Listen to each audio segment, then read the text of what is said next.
presents Tuli's Punkverbs by Paul and Emma Blackwood of London, England. Who are Punkverbs? Meeting initially in the VJ world, we rapidly accelerated each other's tastes like some spawning primordial soup. We have gone from promoters to VJs to live AV performers to filmmakers to hard artists to musicians to running a record label and back to promoters and all things simultaneously, just proving that specialisation is indeed for insects, and the only downside is that we don't have enough limbs. I first came across Tuli dressed as a cop in Richard Pryor's Dynamite Chicken. I was a kid then and the film didn't make much sense. Tuli came back into my world via an LP called Russell's Highway Revisited.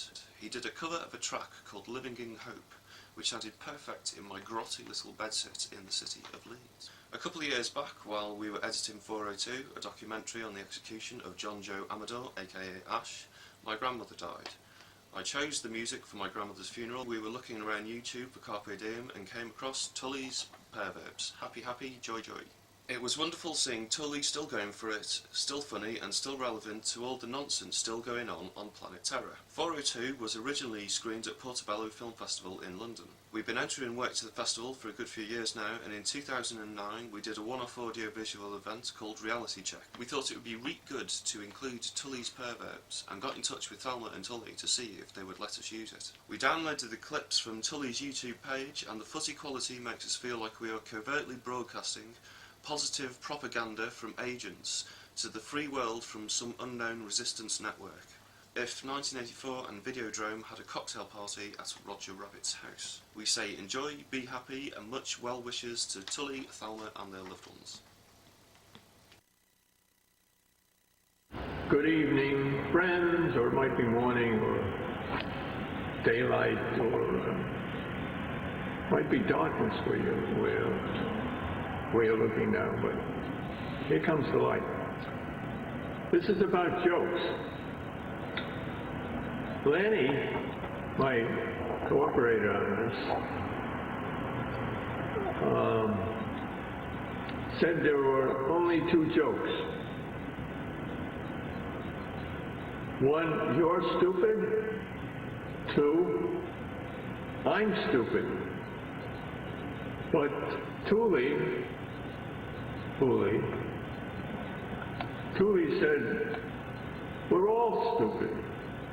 That's sort of the best joke, where if we put everybody down, we're putting nobody down. We're all human, practically. So here's Mr. Einstein, Dr. Einstein, and he said, when he was being pursued in downtown Manhattan by photographers and annoyances when you're world famous, you're pursued. So he shut himself in a car, and the photographer kept following him. And I think he rolled down the window in his car, and he stuck his tongue out at the photographer, and he said, you know, you're stupid. Now, then I realized that I'm stupid too, so here's stupid Tuli.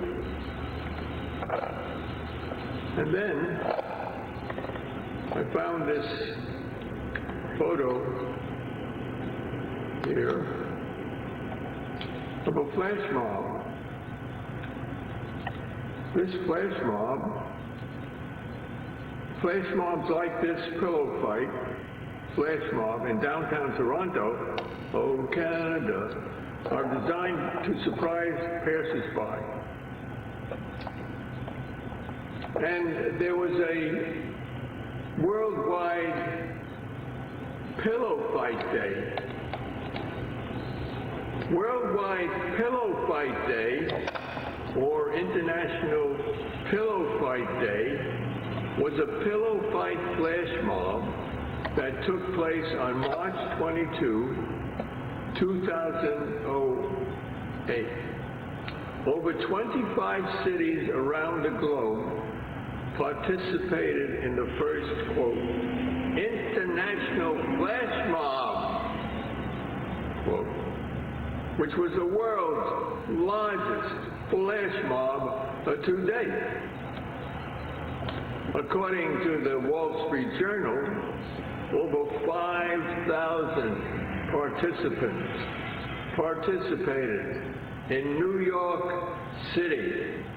New York, it's a hell of a stupid town. Now, is this stupid or not? There are other things that are stupider, right? Like war. Let's say it's having some fun. As long as you're not sleeping in the street without a home, you might as well have a pillow fight. So New York City's pillow fight overtook London's 2006 silent disco gathering as the largest recorded flash mob. Word spread via social networking sites, including Facebook, MyFace, MySpace, Wikipedia, private blogs, public forums, and personal websites. There's the internet for you and you and you and you and you. I could go on for a million. Participating cities included Beirut, Boston, Budapest, Copenhagen, Dublin, Houston, London, Los Angeles, Melbourne, New York City, Paris, Pécs, that's in Hungary, I believe, Shanghai, San Francisco, here we flash, Stockholm, Sydney, Vancouver, oh, Canada again, Washington, D.C., und Zurich. Is this world stupid or not? Should we vote on it, or is voting stupid? Well, there are only 3 jokes. You're stupid, I'm stupid, and we're all stupid. So let's make the most of our stupidity, and while we can, ha ha ha ha ha ha ha.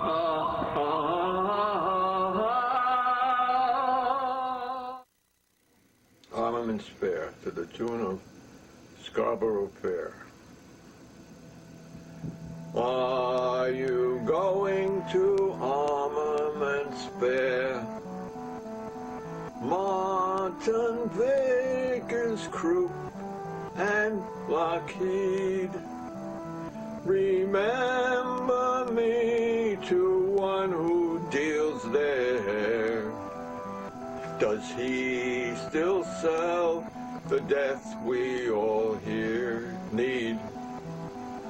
Does he still sell the death we all need? Tell him I want a bomb that is quiet. Vickers, Krupp, Martin, Lockheed, one that kills sure each time that you try it, and one that will kill at incredible speed. Tell him we'll pay for a weapon that's new.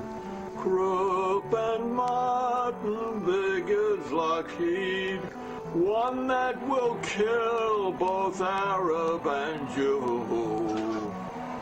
And you, and you, Arab and Jew, that killed all our enemies regardless of creed, and ask what for poison he hides in his sack.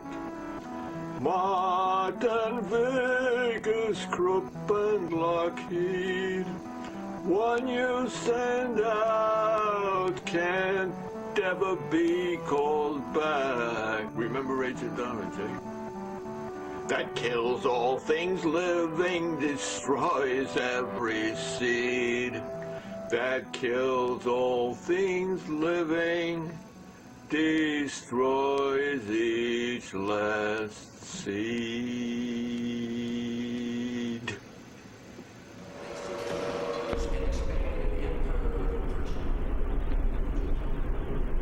When I hear the word culture, I reach for my gun. When I hear the word gun, I reach for my culture.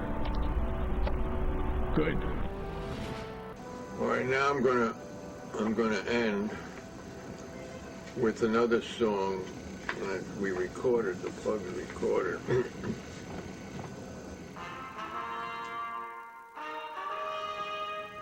I dreamed of a bomb 7 foot tall that crushed the bourgeoisie to the cross. He kissed me in the maple shot square and then walked on. Spartacus! You all know Spartacus, right? The leader of the slave rebellion. Spartacus in Rome. You remember Rome. Remember, we got it. It's repeating itself here. Spartacus, my tortured brother, if I should find you bussing crockery out of Bickford's. That was a fast food chain. Or sunk beneath the 6th Avenue L that ran in the village. Or sunk beneath the 6th Avenue L, where elevated train, where it curves West 3rd Street into the 20s, the pillared zebra bold upon your white-haired chest. Now, for all you antiquarians who are going to read this 5,000 years from now, the elevated trains were held on up on steel poles that had crisscrossed. They weren't solid. They had little beams running, and when the sun was on them, they had sort of a zebra kind of stripe. Where it curves West 3rd Street into the 20s, the pillared zebra bold upon your white-haired chest. Give me a signal by your delusions, hallucinate Rome, the centurions in trouble. Yeah, they were the palace guard, the emperor's guard, the centurions in trouble. They cast a flame in your antique face and wrestle your eyes for tomorrow's longing, while bread and roses rot in the streets and lovers prepare their ecstatic excuses. I shall walk to the Battery, now not tomorrow. The waves of the present smash from the sea. Let the boat of your longing into great chaos walk out of vision, love in the wind. Beautiful. Oh, you want to go to the Battery now? We could go now. The Battery's still there. The Battery, of course, was,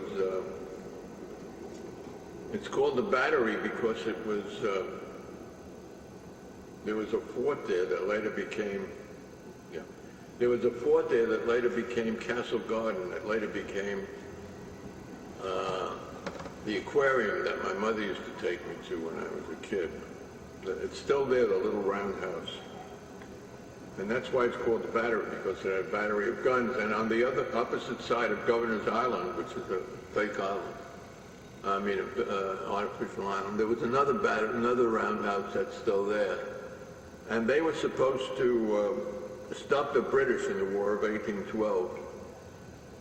The wonderful thing about those two batteries is that they never fired guns in, what do they call it, in anger? No,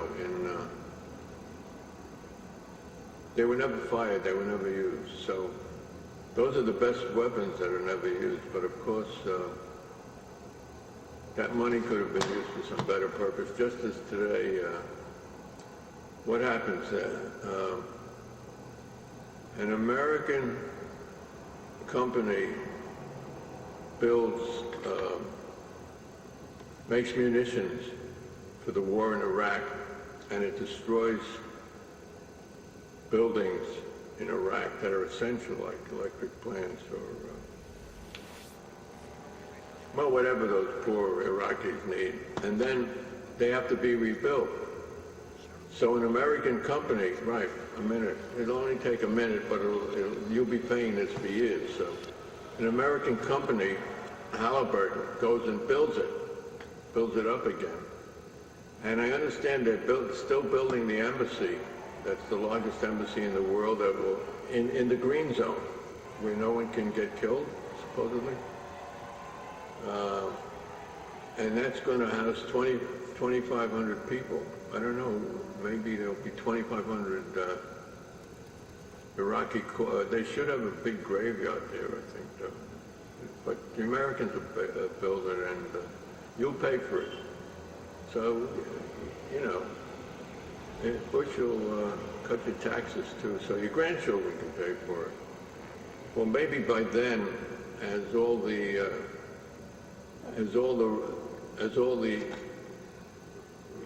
revolutionists said, every rebels, up the peaceful rebels, forward with the pacifist revolution. Tuli here. Today, we raise the ghost of Karl Marx. You remember Karl? Here he is, beautiful young man at the age of about 21, I believe at the University of Bonn.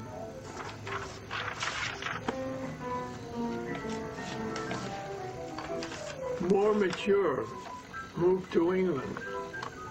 Moved to England because no one would let him live any other place. Victorian England took in refugees from Germany.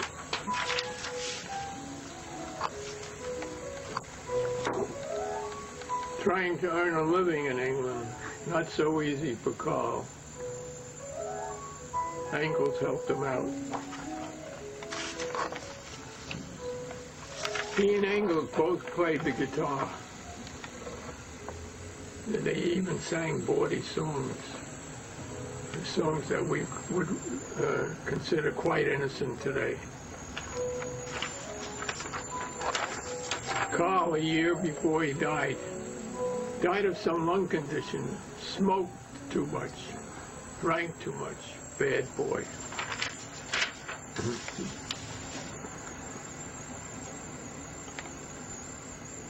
I think I wrote this about 1967. It's called Karl Marx in Heaven. Karl, I call you through the centuries. What? It's me, Karl, Tuli, one of your semi-admirers. I'm calling from the U.S. Spring of 1994. See, I was wrong. Heard the latest news about the Soviet Union? What Soviet Union? Oh, you've been out of touch a long time, Karl. There was a revolution in Russia. Oh, yes, I predicted it would be in Germany, but Russia is good. No, it wasn't so good. But why? What's happened? Well, it was a sort of like state capitalism instead of real good communism. Oh, those putzes. The one opportunity I had in the 20th century, nine? Yeah, the one opportunity. How did that happen? Wait, this is how, wait a while, just who's talking now? Well, listen, I always said I wasn't a Marxist. Je ne suis pas un Marxiste. Those are pygmies, those runts, those morons. Ugh! I didn't like people too much except my own family. I sent my daughters to finishing school. They too bad. They finished themselves off, both of them killed themselves. But easy come, easy go. Well, at least I had it. At least my illegitimate son did okay. Oh, yeah? Well, how come you didn't acknowledge him when he was still around? Well, it was Victorian times. I lived in Victorian England. He turned out to be a straight, forward-looking working-class man, yeah. So how's England doing? Wo weiles du, mein Englischkind? Oh, the Labour Party hasn't been able to do very much. Tell me, do you see Engels? Yeah, I see Engels, yeah. He's still a big dummkopf, like he always was. No, I really liked Engels, except when he ran around with that cheap Irish broad. Well, Carl, we don't say cheap Irish broad anymore. Carl, that's considered a sexist remark. Why didn't you like her? You're not a middle-class prig, are you, Carl? No, I believed in the true culturelle revolution. Oh, yeah? Then how come you took Engels' money to support yourself? I couldn't stand working for that Railway Express. I worked there one day, that was enough. I hate working. Work is the curse of the drinking classes. Did you ever hear that? I made that up. I know, so how do you spend your time now? Well, I drink schnapps, I read the papers. Only the papers here, they're 50 years old. I don't know what happens. We're getting World War One, no, two. How many world wars are there? How many worlds is there left? Oh, we don't know. Everything is going to hell here down on Earth. Oh, yeah. It always was terrible, but, we had our ups and downs. Well, Carl, what do you think is going to happen in the future? I don't know. All my predictions were wrong. All of them. But I'll tell you one thing. Capitalism will end. Maybe not until the human race ends. But I still have high hopes. High hopes? High? Huh? I didn't know you. Yeah, there was a lot of... You didn't know that we had hashish in those days, did you? It came from France. It's a French connection. Oh, yeah. And do you ever miss the British Museum? Yeah, the British Museum. All the Elgin marbles, which they stole so nice from the Greeks. Yeah. I always loved all that classic pollution in heaven, It's not allowed. They send you straight to hell. I'm getting bored. I think we gotta go underground. Under sky. Here. And one of these days, I predicted, according to my research, we got a copy of all the videos ever made in the whole world here. And we got the highest electronic computers, and I can put my finger on any fact I want. And I'm using this. I'm writing a book here called Anti-Capital. And once this thing is finished, I'm going to launch it in heaven, and we're going to take over. But don't tell God I told you this. Carl, do you have a publisher? Cheers.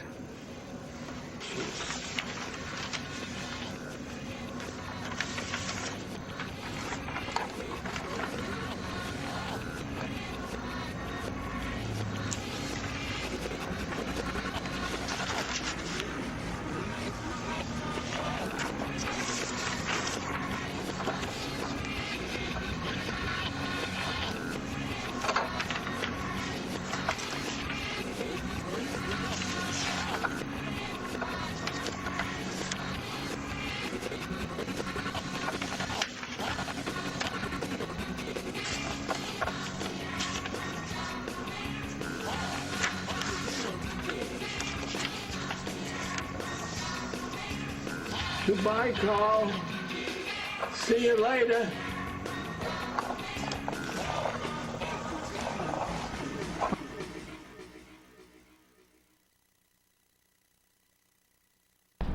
Whitman said, in order to have great art, you have to have great audiences. Walt said that? Yeah. I say, in order to have great audiences, you have to have great art.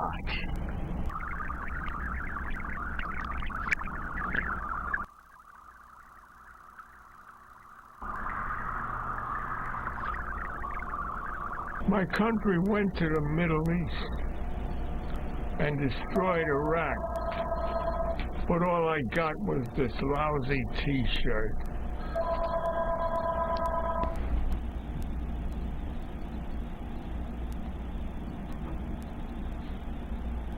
Hey, this Mark Twain is good. Sure. Suppose you were an idiot. And suppose you were a member of Congress. But I repeat myself. But will they give him a regular show? No.